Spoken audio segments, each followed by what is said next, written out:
El 16 de octubre del 2020 se publicó en el diario El Peruano el acuerdo de la Sala Plena número 008-2020 del Tribunal de Contrataciones del Estado, quienes en una sesión llevada a cabo el 28 de agosto del 2020 decidieron regular supuestas incompatibilidades entre las funciones de los operadores de contrataciones públicas y el ejercicio de la función docente. En el mencionado documento se determina que la configuración de la infracción tipificada en el literal C del numeral 11.1 del artículo 11 de la Ley de Contrataciones del Estado comprende todo tipo de contrataciones, incluida la docencia realizada bajo el ámbito de aplicación del régimen general que regula la ley mencionada, incluyendo las contrataciones a las que se refiere el literal del numeral 5.1 del artículo 5 de la misma. Nos encontramos con el doctor Juan Carlos Morón Urbina, quien es socio del estudio Checopar asociado a Baker & McKenzie International, especialista en Derecho Administrativo, con una larga trayectoria en contrataciones con el Estado y también es profesor de esta especialidad en la Pontificia Universidad Católica del Perú. Doctor, muchas gracias por aceptar nuestra invitación para hablar sobre este tema que ha resultado muy controversial para muchos abogados especialistas en contrataciones y que también se encuentran desempeñando la función docente. Voy a empezar con la primera pregunta. Vale decir que este acuerdo genera mucha suspicacia. ¿Cuál es su opinión sobre el mismo? ¿Usted considera que el razonamiento del TCE es adecuado? A ver, en principio, muchas gracias por la invitación y creo que este espacio es interesante como para poder intercambiar algunas ideas o también comentar, digamos, esta resolución del tribunal, ¿no? A ver, ¿es controversial? Sí, porque ha sido bastante cuestionada y lamento mucho tener que sumarme al cuestionamiento porque sobre todo el voto de mayoría, que es la posición mayoritaria, lo que está haciendo es que las entidades públicas se priven de poder contratar bajo el esquema de ley de contrataciones a funcionarios públicos. Si bien es cierto, el precedente está motivado en el caso de los vocales supremos, el mismo criterio se extiende a todos los funcionarios públicos. Entonces, y lo cual no tiene ni base constitucional, ni base jurídica, y está generando más controversias que beneficios, en verdad, ¿no?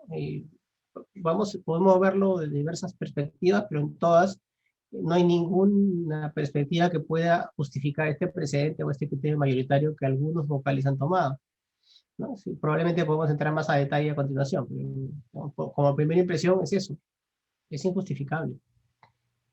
Entendemos. Y la propia Constitución permite el ejercicio de la docencia entre funcionarios y servidores públicos. ¿Podríamos decir entonces que la interpretación de la Constitución de estos vocales peca de ser obtusa y de ser excesivamente formalista? A ver, sin hablar de calificaciones en específico, lo que sí es inconstitucional, ¿no? ¿Por qué? Desconoce algo muy flagrante. Un estudiante de Derecho Constitucional sabe que entre uno de los elementos del constitucionalismo peruano, desde el año 33, no es un tema que venga de ahora, viene desde la Constitución del 33, la del 79 y la del 93, expresamente consideran dentro de la función pública un artículo que dice que aquellos que ejercen función pública, en general todos los funcionarios públicos, tienen la posibilidad de tener otra actividad docente en el sector público. O sea, eso no es solamente propio de vocales supremos, es propio de todo funcionario público. Y si uno mira el diario de debates de la Asamblea Constituyente del 31, que fue donde se originó la norma, con mucha claridad lo dice. Dice, en el Estado peruano hay que aprovechar las experiencias de de los funcionarios públicos mayores para que puedan formar y transmitir experiencias a los nuevos funcionarios públicos, que no se pierda esa experiencia. Es una medida de institucionalizar la administración pública. Y eso se repetía en varias constituciones. Entonces, no existe, digamos, una norma de hoy, no es la ley de contrataciones de hace 10 años la que genera un problema. Es simplemente una lectura del constitucionalismo histórico, pero, y siempre ha sucedido así. Alguien que es vocal supremo, alguien que es juez destacado, un funcionario en materia de fiscalización laboral, un funcionario minero, un funcionario del propio OCE. digamos, ¿quién está mejor capacitado que ellos para poder brindar sus experiencias y sus capacitaciones a los nuevos funcionarios públicos, a las escuelas que hay, a las entidades públicas? ¿No? Digamos, lo que está haciendo esta norma justamente es cercenar esa capacidad, es cercenar esa capacidad. Es decir, el Estado no puede contratar a sus funcionarios para que den capacitación, replican, y lo que está diciendo, este criterio es no pueden, o lo hacen gratis, ¿no? O simplemente no lo van a poder hacer, porque los que han firmado el criterio de mayoría dicen que lo pueden hacer bajo régimen laboral, o sea, que lo contraten bajo régimen de trabajo. Lo cual, en primer lugar, no tiene ninguna base porque están distinguiendo donde la Constitución no distingue, y eso no lo se puede hacer vía interpretación. Y segundo, porque sabemos que eso es un imposible, ¿no? Sabemos cómo están las restricciones de las plazas para que el Estado pueda contratar bajo régimen contractual a trabajadores. Y, tampoco, y va contra la naturaleza del servicio, porque lo que uno quiere normalmente es para alguien dicte una capacitación de un mes, mes y medio, a lo sumo un ciclo, y no es alguien que va a estar contratado bajo régimen laboral permanente, con plaza, CAP, PAP y demás. No tiene un sentido. Eso es lo que vamos, por lo que te podía comentar en lo que comentabas, ¿no? Claro, entendemos. Y en un argumento, en un argumento de este acuerdo, el tribunal sostiene que el ordenamiento jurídico nacional debe ser interpretado de manera integral. Sin embargo, el resultado de esta decisión parece no haber considerado esa misma idea. En base a ello, ¿podríamos decir que este acuerdo es inconstitucional? Sí, digamos, de alguna manera te lo había adelantado, yo creo que sí es inconstitucional, pero digamos, dado que tú has planteado correctamente el análisis de los considerandos, si uno mira los considerandos de esta resolución, de los votos en mayoría, porque dejo a salvo obviamente los votos de la minoría, a la cual estoy compartiendo su criterio, y creo que es la correcta posición, la de minoría, los votos en mayoría son, yo lo voy a tomar como un caso práctico para mis clases, para poder compartir con los estudiantes el tema de la metodología de interpretación, porque lamentablemente la mayoría, por no decir todos los criterios de interpretación que asume, son contrarios a todas las técnicas de interpretación jurídica que existen, a todo lo que enseñamos en las universidades. Digamos, te comento tres simplemente, que uno de los que tú has mencionado es el que tú has mencionado es correcto, ¿no? Hay un párrafo, ¿no?, donde dice, de este modo los impedimentos tienen por objeto evitar que por su condición o la de los integrantes, algunas personas jurídicas no pueden ser parte en procesos de contratación pública, pues su participación implicaría una contravención explícita al fundamento constitucional de esta adecuación administrativa, en tanto las autoridades y servidores públicos impedidos se encuentran en posición de emplear sus cargos para distorsionar o influenciar sobre el resultado determinado en beneficio de sí mismos o de terceros, incluyendo entre otros últimos a sus parientes, a las empresas en que se encuentran vinculados. Primera regla de interpretación: uno interpreta siempre de buena fe. Esto interpreta de mala fe. Yo interpreto porque todos son sospechosos. O sea, mi razonamiento, lamentablemente creo que lo que había normalmente en materia de contratación es que es sospechar de los privados, o sea, sospechar del contratista, del postor. Ahora se ha trasladado esa visión perniciosa a los funcionarios. Ahora sospechamos del propio funcionario, ¿no? Yo solamente pregunto, a ver, un vocal supremo hecha con una trayectoria hecha, con una vida, con lo que ganan en el país, que probablemente puede ser poco en relación a otros vocales supremos en el mundo, o un magistrado del Tribunal Constitucional, ¿va a presionar a una universidad para que lo contraten, para que dicte una charla? Y con eso van a, como dice la norma, a extorsionar al funcionario público para conseguir ventajas, para dictar un curso. ¿Qué lógica tiene eso? ¿No? Si uno mira más abajo, más arriba, dice, otra cosa que es línea de Ripley, dice que prima la especialidad de las normas. Y lo que nos dice es que justamente en la parte dice que hay que leerlo de manera integral, es la parte que tú mencionabas. Más adelante dice, pero también de manera concordante, eso implicaría el criterio de especialidad de las normas.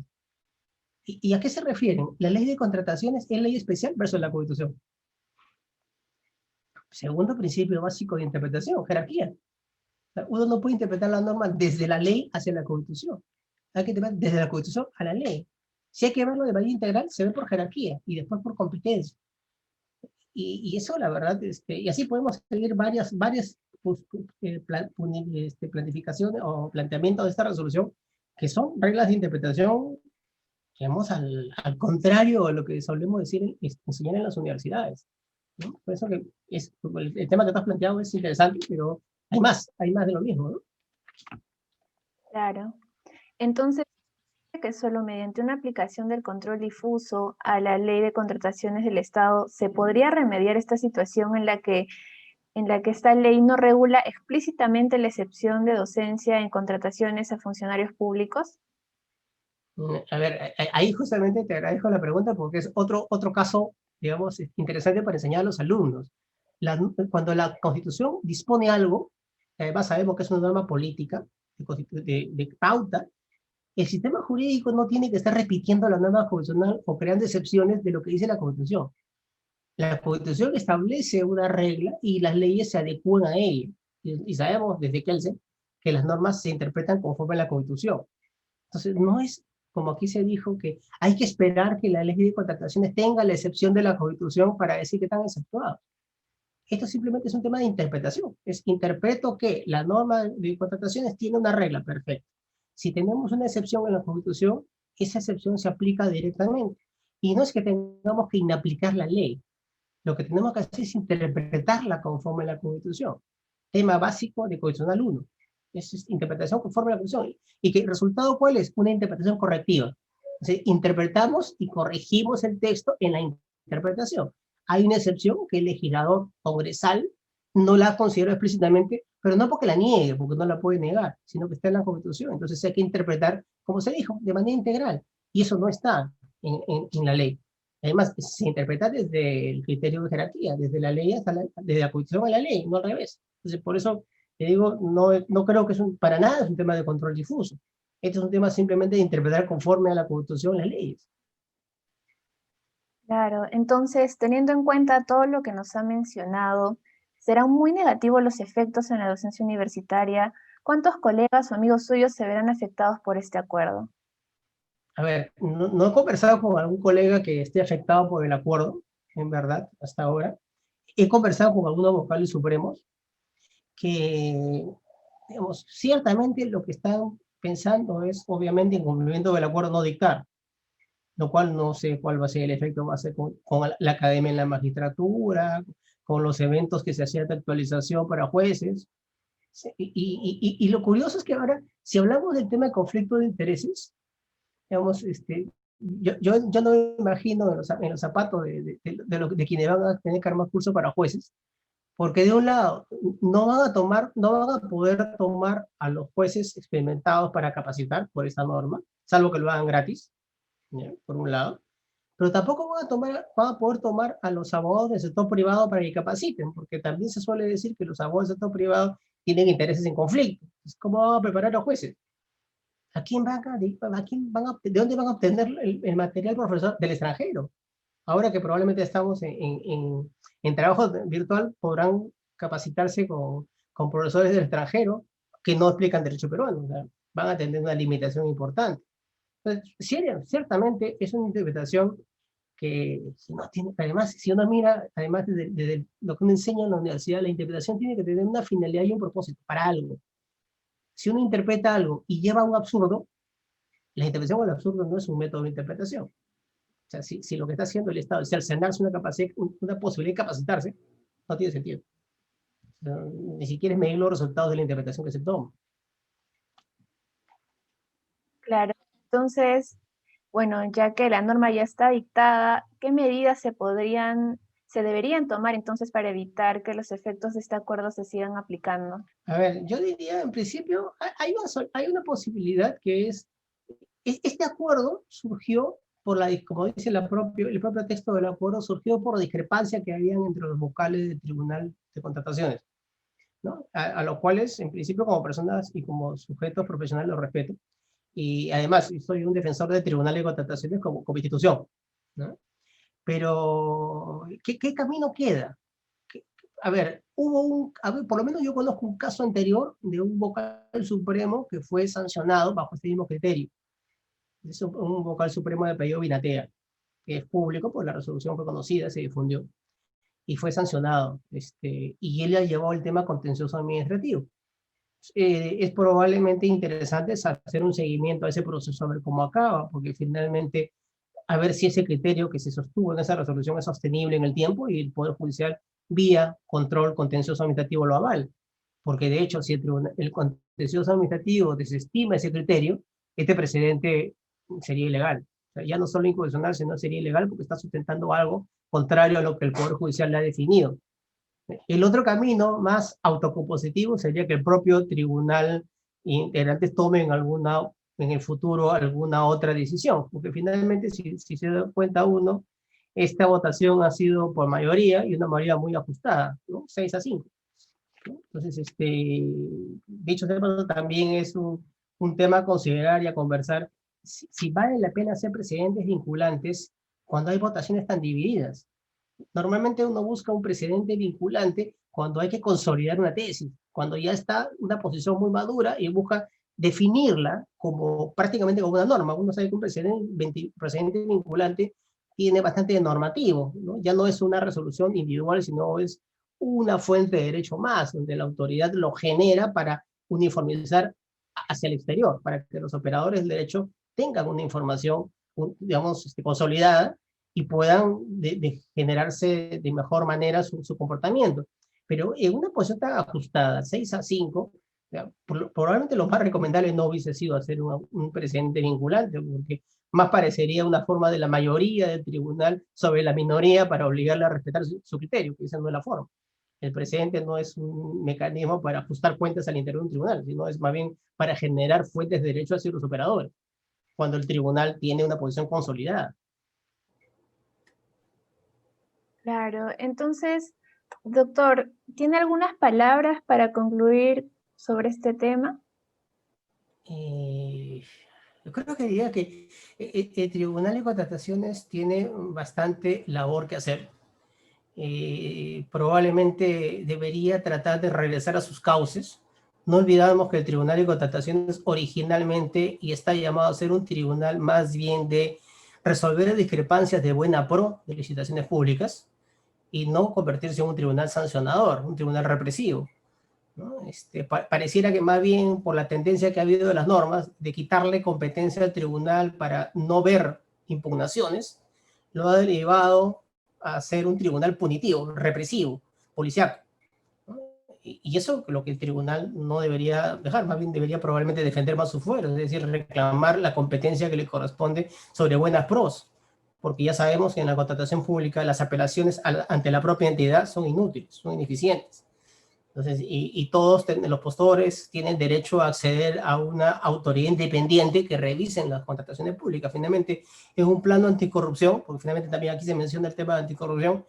El tema anticorrupción está más enfocado en las discusiones de buena pro, en bases dirigidas, en concertaciones de procesos, en postores que hacen cartel en licitaciones públicas, ahí, que están identificando sanciones individuales de personas que, como en este caso estamos viendo, no hay delito, no hay corrupción, es simplemente una autorrestricción adicional que el Estado se pone a sí mismo. Entonces creo que probablemente debería rescatar sus orígenes del tribunal, de ir más a un tribunal de solución de controversias y de depurar los procesos de selección, evaluar, realmente controlar el proceso de selección. Ok, doctor, con esa última pregunta habríamos terminado con la entrevista. Muchísimas gracias por haber aceptado nuestra invitación. Una vez más, lo invitamos a seguir compartiendo su información a través de nuestro portal jurídico interdisciplinario Polemos y esperamos volvernos a ver muy pronto. Ok, muchas gracias a ti. Hasta luego.